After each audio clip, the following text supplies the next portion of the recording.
The Football Pod on OTB Sports in partnership with AIB, proud sponsors of the GAA Senior Football Championship. Check out #TheToughest for more. So we are going to throw the mics around a little later, lads. So if anyone has a question, put up your hand and Catherine will be coming around with the mic. So we'll get to that. We're going to preview the match here now in the next couple of minutes. Michael, there was one thing I wanted to pick up on. When Pádraic Joyce played at 11 and you were 14, what was that like? It was a dream for me, you know, because he was a super player. His passing was like laser-like. He had a half on the laces, half on the outside of the boot, just an arrow of a left foot. And you just knew if you showed in front, anywhere he got the ball, he would just turn and look up straight away, you know. And he might decide to take his man on, but if you had shown, the chances are you were getting the ball, and it was just down your throat. So it just made my life very easy. You saw all those clips from that quarter-final in Croke Park. He kicked in, I'd say, nearly all the ball, you know, in that instance, and that wasn't just a once-off. And I remember there was a league game against Derry in Pearse Stadium, and like the same thing, you knew you had to be out in front, so you go that way and break this way, and it'll be arrowed in on top of you. But there was one ball, like it came at me so quick, so fast, so accurately. It was through my legs before I got down to go and pick it up, and I'd say I got F from behind, you know, because perfect ball in, on the D, half turn over the bar, but it's gone through the legs before you even know it's coming. So that was just the accuracy that he had. Even if you watch him in the drills, in the warm-ups, he's pinging in the balls in the little games for the lads in Croke Park. Even now? Yeah. Is he? Oh, yeah. I never lose it. Yeah. Check it out the next day. So... Say Morris Fitz. Morris Fitz was trying over sidelines last year. I saw that. Was it? Yeah. I swear to in God. runners, wasn't it? In runners, yeah. Oh, yeah, there was a video on the slippy from the ground stand as well. Yeah. So them guys, Savage. they never lose it. No, they don't. And what are they like to have? You know, like with Pádraic Joyce when he was in the latter stage of his career, was he tapping boys on the shoulder? And did you see there was a coach there? Yeah, he would definitely. So his club was Killearn, and he's a huge proud club man, a county man. But like Killearn won, I don't know how many county titles in Galway. You know, hugely successful for a very, very small club with a small pool of players. And it was Pádraic and his brother Tommy and the cousin Nicky, and you know that spearheaded the team. And he managed, he ran those games, you know, from 11 or from 14 for his club, and he did the same by and large with Galway. So like those traits were there, you know, in him to just step up and take ownership of it. And you know, he was good at it. He was direct, and as I said before, like he just real confidence in his own ability, and like confidence breeds confidence as well. And I think we're seeing that in Galway. It took a while, but we're seeing that this year in a big way. Just one thing on Joyce, when he went into that gig, I remember there was kind of a big thing around Galway playing defensive football at the time in 2018, 2017. And it was a case of Joyce was going to come in and he was going to play ultra attacking, champagne kicking. He was going to be playing some seriously offensive play. Like, was it a case that went wrong and he's gone kind of a more cautious approach, or was it just this? Is it just kind of a tactic they've employed this year for no reason? I think that we're funny down in Galway. You know, Kevin Walsh. We're crying out for Kevin Walsh to do what he did, to steady the ship and to get a structure in place and get us competitive again and get us up to Division 1, contesting an All-Ireland semi-final. He did a brilliant job. Yeah. Kevin Walsh. But I suppose it ran its course. I forget how many years Kevin did, maybe 4 or 5 years, and there was a feeling that we were gone too far that way. And then the natural thing, and if you go back in time to history, you know, or Galway would be that attack and play that we've referenced already tonight. So Pádraic leveraged up on that, and you know, they were his traits and his characteristics and what he was good at and what he felt he could bring. But you know, there's a reality then about how the game is played, and you know, if you don't match up man to man, 15 on 15, you got to then just, you know, you got to cut your cloth to your measure. You got to get the structure back in, and we saw that in a big way, you know, since the league final really, where they've been consistent in it. They have been defensive through the league in different league games. I've watched them. You know, I don't know if you're at the Clare game in Tuam, Tommy. No. I know you have a vested interest down there. I do. Yeah. But I do know. That was tight, solid. You know, two teams mirroring each other a little bit like what we saw in Croke Park on Saturday evening. So it could be the fact that just they got better at what they were doing. You know, it took a while. Maybe Keane O'Neill maybe coming in to iron a few things out as well. That just to kind of solidify what they were doing and back it and back themselves. I'll tell you, we watched the league finals, and anyone who listens to the pod would have known our review on that. Like the Galway Roscommon League final was a lovely game of football. It was about 150 scores, and there were 3 tackles in the whole match. And we were on it, and I just said both of those teams. I was like, textbook. That's the Rossies, and that's Galway. And Galway were going 3 weeks later to Castlebar to play Mayo. I tipped Mayo. Anyone who follows the pod will also know I'm a fucking terrible tipper. And I backed Mayo to win because I felt Mayo, with their experience and how they play the game, would, in a oversimplified, but bully Galway. And I was like, Galway, if they go to Castlebar and McHale Park and just try and play what the outside people think of Galway, and we play loads of lovely football, and Conroy will kick a couple of points from midfield, and so we won't really be arsed going back the other way, they'll get beaten. Yeah. And that was the first game where we seen Malloy and McHugh could drop in, Conroy drops back, Comer's back, even, like say, Shane Walsh is back, and we're going, fuck, I haven't seen this from, this is a side to Galway I haven't really seen. Since Kevin Walsh, but that was a big issue with Kevin Walsh. It was like, geez, we're too defensive. But that stage, that was needed, that because Galway were nowhere. Mayo were dominating Connacht, and Galway got top Division 1 in 2018, get to a league final and get to an All-Ireland, win Connacht and get to an All-Ireland semi-final. That was progress from where Galway were. How about 3 weeks out of the championship against a do-or-die game against Mayo? You've a league league final, Division 2 in Croke Park. You don't show your hand. Yeah. But that, because we'd never seen anything from Galway before. Looking back now, yes, that's obviously what it was, because it was just like maybe I don't know, but that possibly could have been. But even how they played in Castlebar was completely different to what they did in Croke Park against Roscommon, and it's a side to Galway we hadn't seen, and we've seen it. You're exactly right. They've gotten better at every game through the summer. You'd have to be the confidence that would come from that. They have, but even at that stage of the championship, there was a path to the final, because you knew what your semi-final was going to be. Well, it was so opening up like Ulster, that game against Mayo was absolutely massive. It was, yeah. Like whoever came out on top in that game, you would nearly said would have gone on. Even at that early stage, no, they obviously had very tough games to get through. But even at that stage, you'd have backed them as favourites for all the games. But it was a massive game for Joyce as well, because it was his third year. And the previous 2 seasons had not finished well.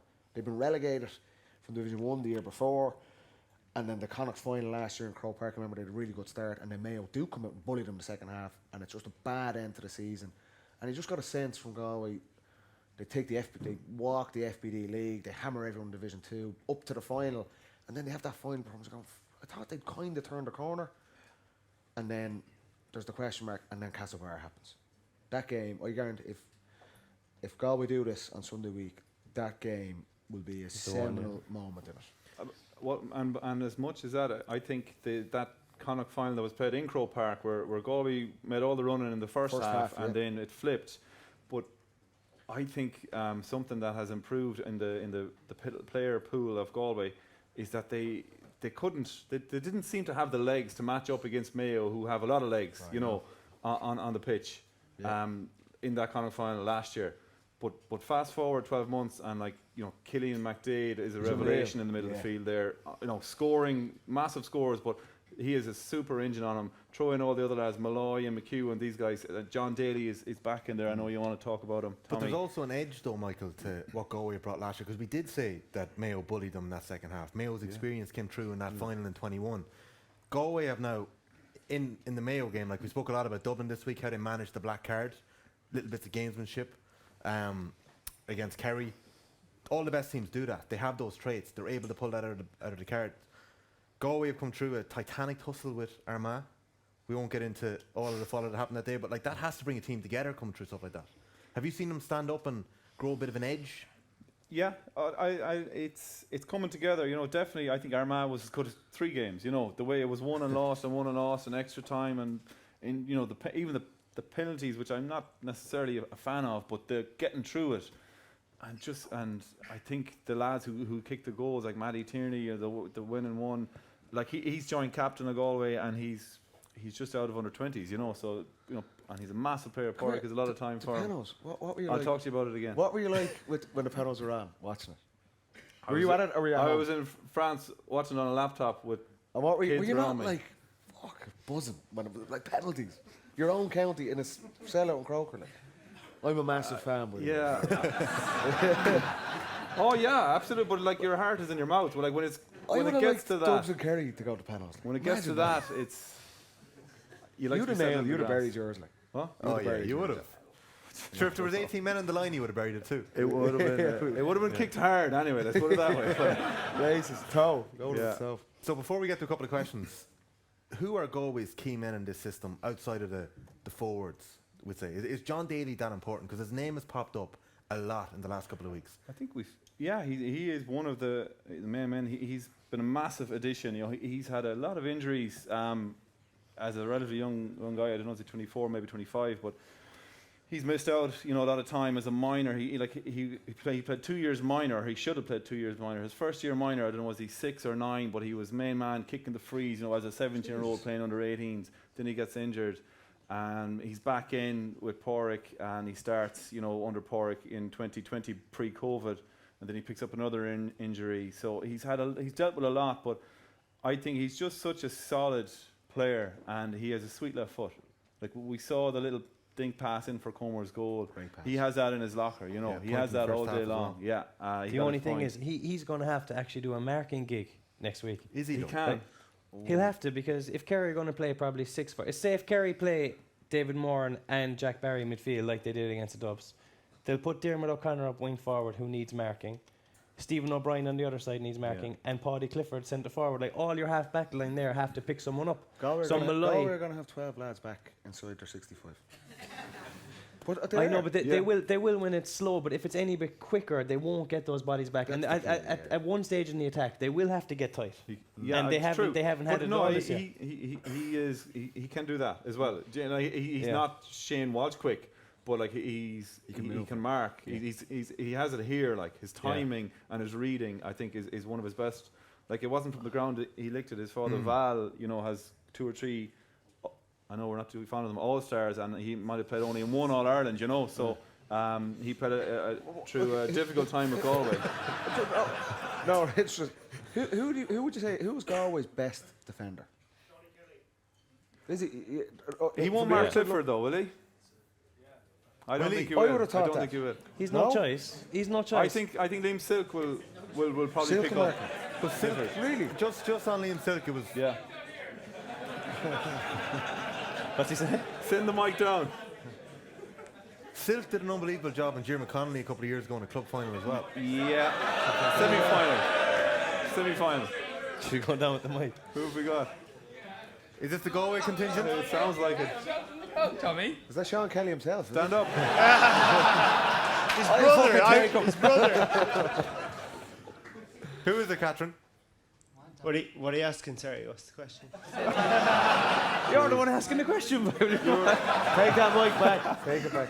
No, Sean Kelly is Galway's best defender. I would have thought that from the outside looking in. Yeah, I agree. He's probably near their best attacker too, from a sense of moving the ball forward up the pitch. But I can't see him being given the man marking job of David Clifford. Really?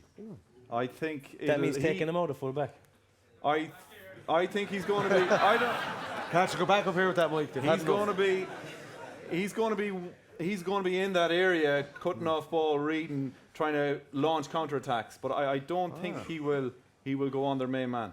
I think someone like Liam Silk will get that job, and he'll have his clubmates Dylan McHugh and Kieran Malloy filling that space. But do you not as well. think- That's my thoughts on it. Do you not think, as captain, he'll want to say, "I'll take Clifford"? Like that's a monumental gig. He'd nearly want to have a chat with Joyce and say, "I want this gig. I want to actually, for the boys, I want to do this job," rather than pawning it off on someone else, possibly. But I think what Sean gives Galway, which is funny, more but is marking. going forward valuable. on the breakout, and which I predict there'll be a lot of there'll be a That's lot the of key. people back trying to get a turnover and gone, and Yes. he is excellent at that.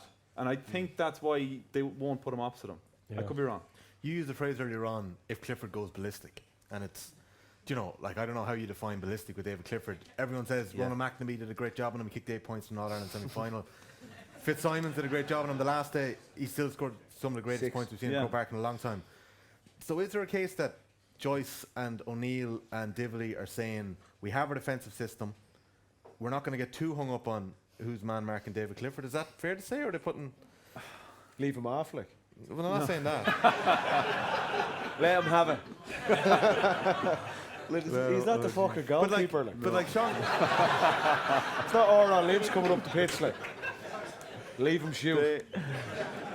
Look at he's But like going a to lot be. of people would say Sean Kelly is going to man mark him, and I just find it interesting you're saying that. That is interesting. They're not going to rip up Sean Kelly's role just to mind David Clifford. I don't think. I could be wrong, but I don't think they will. But like you're going to have a couple of. You're going to have plan A and plan B here, you know, for at least. And I just think it'll be a case of.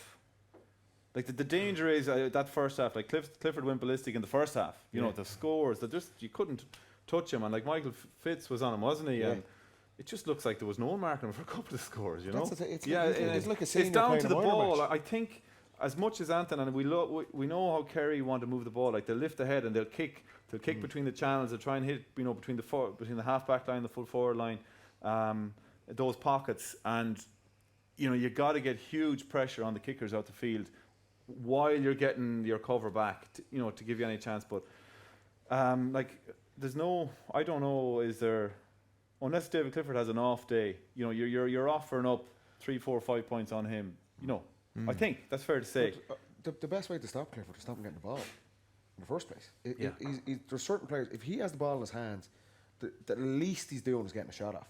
But he's that good. But if you look at I know Páirc Uí is a different environment, but Cork starve him, not because I know Kevin Flav gets a load of credit because he's not Clifford. The ball isn't going to Clifford in the first place. So if you cut off the supply, that's half the battle. Like. Who kicks to him? Moran. Anytime Moran gets it, he's like every time. Fucking, I don't care. He's in there somewhere. I'm launching it. But to be fair, with Dublin play that way, and that's Dublin kind of nearly it could be an arrogance, but it's just a confidence of like we're gonna play and we're gonna back our guys to deal with it. But I feel for Clifford, Galway are not gonna do that. Galway are gonna have 8, 10, 12 guys back. So when Moran gets it and he turns right, I'm gonna kick. Shit, there's 12 lads there, and the best way to deal with them is, and the best way to deal with Kerry, I feel, is frustrate them. And Galway have shown all through the summer since that game at Castlebar that they're building towards that. If Galway had played champagne football like Joyce came in first time and they were in an All-Ireland final, I'd be going, no chance, because that system, to play that defensive way, takes time. You do not just turn that on. And the biggest myth, by the way, we were very successful as a team, and we were going, oh, God, Dubs, loads of people, fuck, total football, like, we defended like fuck. We had guys back. There was times, if you look at in the Hogan stand, you're looking down, in all our big games, back in you guys at 15, 16, 17 Mayo, we have 15 guys back inside our 45. So it's a myth that you just play this total football. Like, some teams kind of taught it. We just play and the forward stand with their hands on their hips. That's the biggest change at Galway.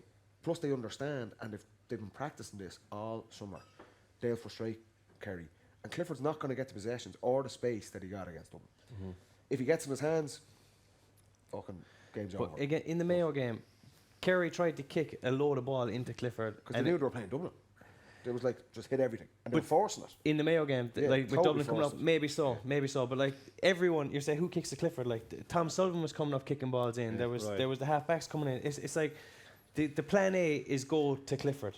So sometimes when you overplay that and the opposition gets on top of him for a few minutes, then fellas are going, right, I'll stop kicking in. And that's maybe the best chance of Galway stopping him. If they go early, get 2 on him, break a few away, kind of eat into his confidence.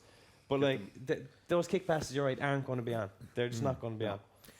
We're here in Kilmacud Crokes. Thank you everyone for coming out to see us today at the Football Pod Live. We all really appreciate it. We're here with thanks with AIB, proud sponsors of the GAA Senior Football Championship. Check out #TheToughest for more. Anyone have a question? If you do, put up your hand. There's a question over here, Catherine, if you don't mind popping down. There in the middle row. So we'll take questions maybe for the next 10 minutes or so, and then we're going to fill you all in on how you can win All Ireland final tickets with thanks to AIB. Just for Mike, can you talk about what Cian O'Neill has brought to Galway? Because similar enough playing squad, but a huge improvement on last year in a lot of ways. Yeah, I agree, and I know you worked with him, didn't you? Yeah, so I suppose, it's when someone like that joins a panel, and he's worked with Mayo in an All Ireland final, with Kerry on a successful All Ireland final with Tipperary hurlers. You know, straight away, like you identify to that, and you say, right, this fella's worth listening to. I think that'll be the first thing. And whatever else around that is standards. But I do know he's been involved in a lot of the training and the structure. He's obviously S&C is his area, so I think they brought a change on that front as well. When he came in, the S&C was changed as well, and under his guidance. But definitely on the pitch, he's been involved with a lot of the coaching, as far as I'm aware as well. So I just think it's a combination of, this guy's successful here. And you're right. I think he's definitely been his fingerprints are all over what we're seeing here. And you talk about the Ring of Steel on the podcast going back a while, isn't that right? Yeah, and the breaks. Yeah, and the kickouts, and we've seen that loads of times from Galway, where the kickout strategy is going long, and they get their big lads in around where the ball is landing. Comer comes in, Tierney, Conroy, and they're trying to just lock out that area and win their own ball. And again, that's a simple thing. It wasn't. People were doing it before Cian O'Neill started doing it, but the Ring of Steel kind of stuck with me. And seeing from being at the game on Saturday, opposition kickouts. You look at the second half. Oh yeah, Galway, he was always against all his teams. We obviously had Clucko on goal, so lots of teams focused on that as well. But we had trouble against Mayo, his team. The setup they had, and then sometimes they'd let the corner back have it, and then they'd have just a press set, and you'd get it, and there's nowhere to go. It was very structured what he was doing, and you could see on Saturday in the second half against Derry, they absolutely obliterate Oral Lynch's kick. Did they put 5 in the full forward line at times? Oh, they did everyone up. Yeah, they 10 or 12 guys pushed up. And they were moving Mayo hands, making themselves as big as possible. That does not happen. We're forwards, lads. That does not happen unless you have got a kick in the hole to do it. You're standing there having a smoke, and that was a great score. I just kicked. But you could see that without a doubt, that's his influence on it as well. And he identifies, goes, possession is king for Derry. They want to chip it short and kind of keep the ball for 3 or 4 minutes. And Galway don't allow them that. Force Oran Lynch Long, who has his own issues, was total disaster. But that is the winning of the game for Galway. So that type of attention to detail, as well, like I say, is probably bread and butter, is strength and conditioning. And you can see that with the Galway team. But the tactical side of things is a massive thing. We always felt from playing against Cian O'Neill teams, and you can see it in Galway's improvement as well. But as well, I think that with Cian, because I worked with him for a couple of years, I love working with him. I was an unbelievable trainer. What did he think of you? But what he will do is he'll get in between Shane Walsh's ears, Comer's ears, Conroy's ears. Like, he would have been on to them from the absolute beginning, telling them that they have what it takes. Whereas sometimes if you're losing and you're kind of down and out and you don't know where you're going, you just need a kind of positive figure to come in and just tell you you're all right. And like Cian is unbelievable at that. Like that, he will just lift you up. Like he, honestly, psychologically, excellent coach to bring you up another level. Great question. What's your name? Alan O'Connor. Man, Alan. Thank you, Catherine. Do you mind lining up the next question there? And 2 tickets there for Alan Thomas. It's funny, we haven't mentioned Jack O'Connor or Paddy Tally at all yet, have we? Well, the referee is from Paddy's the same club as referee, Paddy isn't he? Tally. Yeah. Or Kerry at all. Yeah. Catherine, do you want to go ahead? Paddy, you don't seem to like us too much down here in Mayo, so over the next couple of years, genuinely, how fucked are Mayo?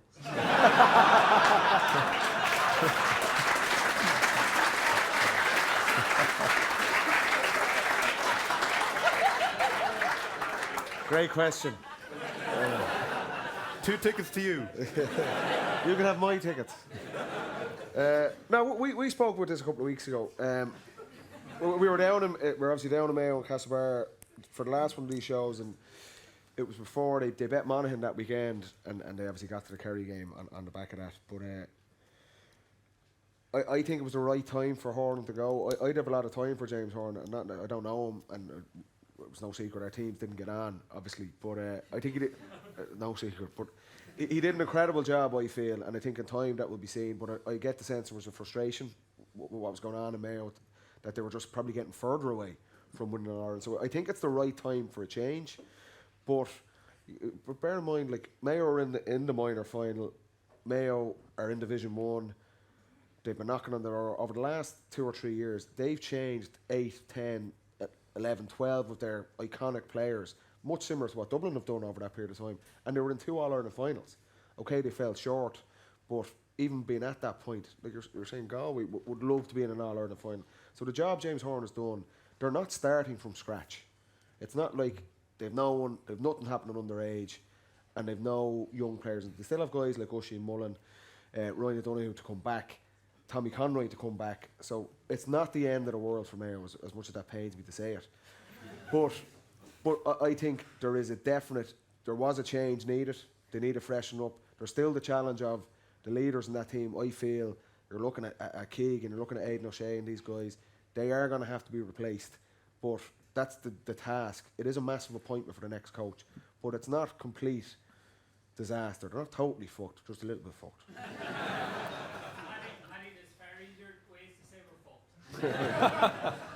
You're not though. That's what I'm saying.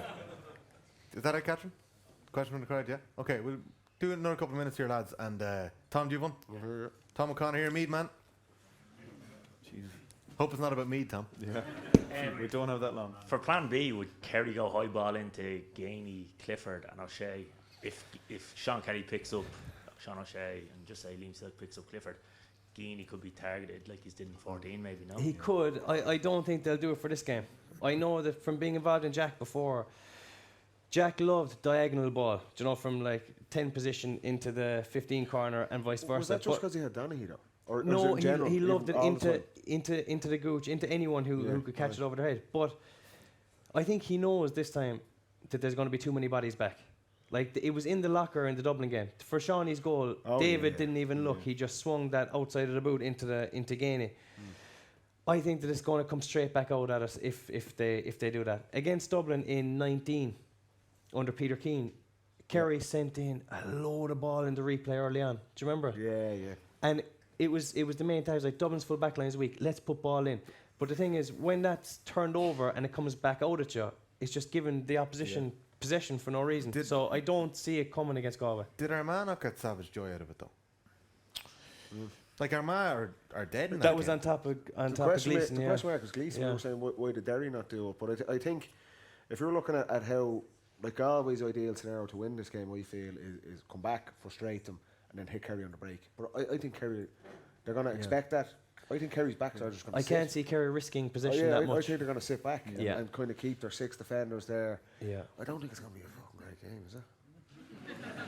It'll be exciting, obviously, because it's such a massive No, there's every chance it's going to be scoring like maybe the Kerry final there. Yeah. Or semi-final with Dublin. You know, that kind of scoring. I don't see 20 points being hit. No. I think if it goes that way, I think that plays into Kerry's hands. The appointment of Paddy Talley as coach was a big deal in Kerry. Jack O'Connor bringing him in, it was seen as a very savvy move.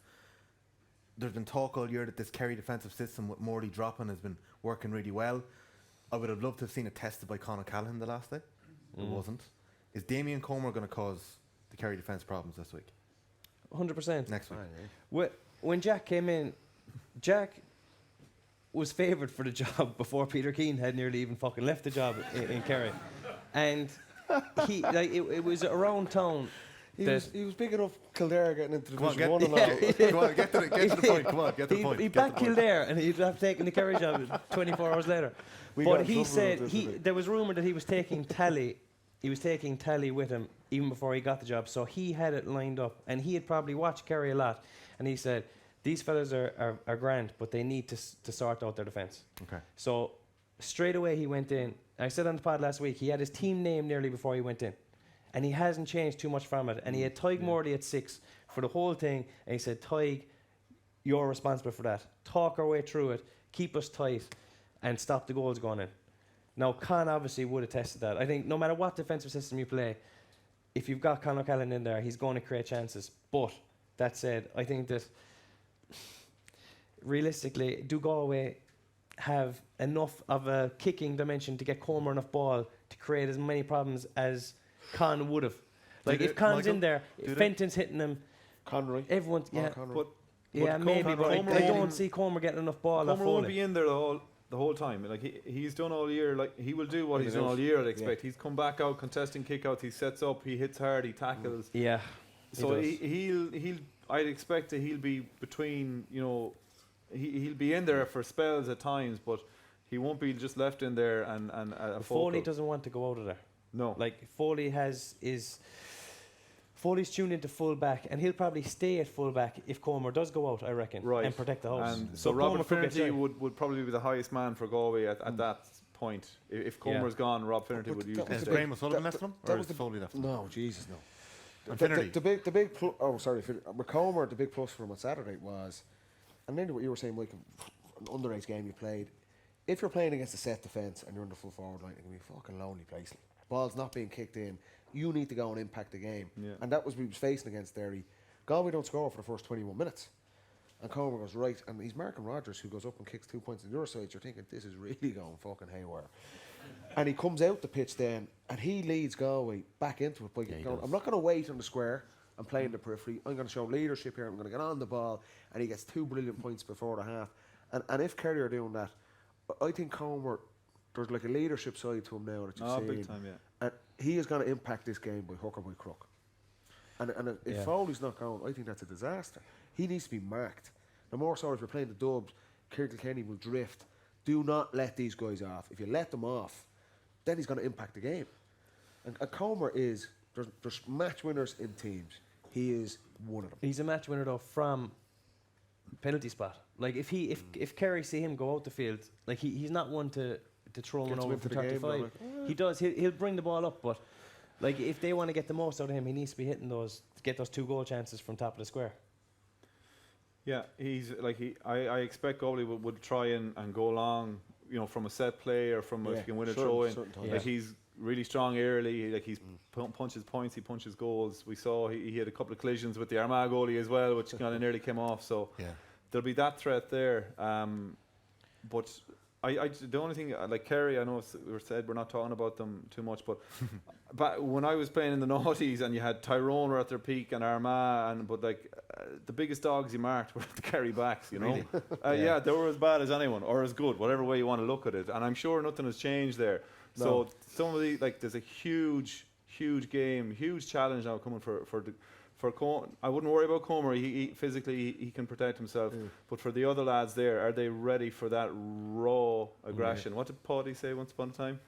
About that was about supporters, but this is about the players. The players. He was talking about supporters. I know he was, but you did it too, didn't you? The players will be were supporters and will be again, but they're just they bring it. Like you carry our footballing team and they'll crucify you. But from my experience, they're dogs of backs to play against as well. Just to let you know, lads, we're nearly finished. Oh, very good. Paddy and James will be back next Monday or Tuesday with another podcast. Michael Meehan, you've been exceptional with your time. You might just hang with us for a minute. Yeah. This has been the Football Pod Live in Kilmacud Crokes with thanks to AIB. I need a bit of a drum roll here because we've got All-Ireland final tickets to give away this week, lads. So before we get the drum roll ready, is there any point doing predictions? Will we save for the pod? Do you want to get them out now? The 2 lads are back. We're back in Galway. We have to back Galway, don't you? Michael, prediction. Can I put you on the spot? Well, you can. Look, and yeah. Yeah, it's going to be difficult, but I think I give Galway a great chance. Look, I know what I want to say, but like if you're asking me to look at it, I think Galway can cause real trouble. Yeah. I think they can give Kerry real trouble. Ask them the questions, and bring a challenge to them right down the wire. With time up. And that's what I'd hope for, because if you can go that distance with them, anything could happen. I just see something in Galway, the way they're playing, the cohesion, just the momentum that's kind of been built up. I'm hoping that's a springboard for a massive performance in the final, because if you don't show up, it's Kerry to go to town. But I think there's a big performance in them. Quickly, are you more worried now than you were at the start of the night? I am, to be fair. But I saw how disappointed the boys were on 19 after losing that replay. 20 to that goal against Cork in the Munster final from Mark Keane. Last year, that Tyrone game, you know, we just ran out of legs. I hope with all my heart that Kerry have it this time, but I think it will come down to there'll be a period in the game where, again, just like Dublin, Kerry need to kick on and win it. And if they have their mentality right, I think they have enough firepower to go and win it. Okay. If they don't concede a goal, Okay. I think we'll be fine. All I heard there was yara, yara, yara. Do you want to... You might save your prediction for Monday. Is that okay? Because I'm just going to get to our All-Ireland final tickets. Can I get that off you? So, I've got a cup of tea in my hand here. There's no tea in it. Would you mind counting that? No messing here. Just make sure there's 6. Is there 6 pieces of paper in there? Is, yeah. 6 pieces of paper? Okay. 6 in there. Yeah, there is. There's not 6 tickets. There's 2 All-Ireland final tickets in the room. And your Courtesy- 3 cousins, your mother, your sister, and your brother are there. Exactly 6. I'm worried about that. But they've been placed under seats, so everyone can now check under your seats and see if there's an envelope there. If you have an envelope, you haven't won. Hold tight. It's like you should have fucking said that Bruce first. Forsyth up there. If you have an envelope, you haven't won. Higher, okay? lower, Bruce. Hold on. Hold on. Jesus, the chairs have been. This is health and safety The chair got out disaster. the window. Are you sure about that, Tommy? You have it? There's nothing under the chairs. Is this? Did you definitely put them out there, yeah? How many envelopes do we have? Can anyone with an envelope? There's no tickets in them. There's no tickets in them. Can anyone with an envelope stand up and anyone else just sit down? So if you have an envelope, stand up. A piece of paper folded over, yeah. Oh, And there's a number on it, isn't there? Can you stand up? Stand up, piece of paper. So 1, 2, jeez, about 5 3, lads. 4. Where else? Is there another 2? That's been a This shambles. was well planned. Oh, boy. My sister did get one. 1, 2, 3, 6. All right. Okay. So this is how we're going to do it. All right. Have they not won? Sorry. No. Hold on. Stay standing. Sorry, lads. Can we get just 1 second now? Bit of silence. Michael Meehan, would you do the honours? I can, yeah. There's What? 6 numbers in here. Yeah. Pick out one, Pick out one. and then the winner will be the one that Michael Meehan picks out. Okay. Oh, they all have a number. They all have a number. Yeah. Okay. 2-stage process. All Ireland final tickets at the Football Pod Live. Michael Meehan is picking it out. Right. Number 7. Don't do a Dougal on it. Don't do a Dougal on it. What does that look like, Jimmy? Number 5. Number 5. Hey, Congratulations. Well done. Well man.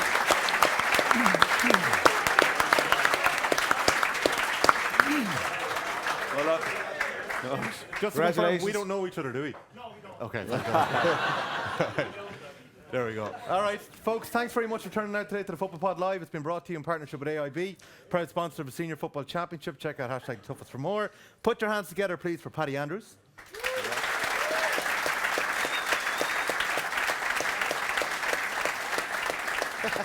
For James O'Donoghue.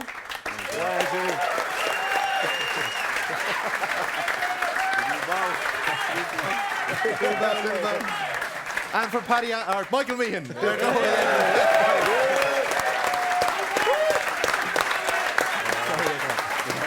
All right. Thanks, guys. Thank you. There we go. Thanks, Jamie.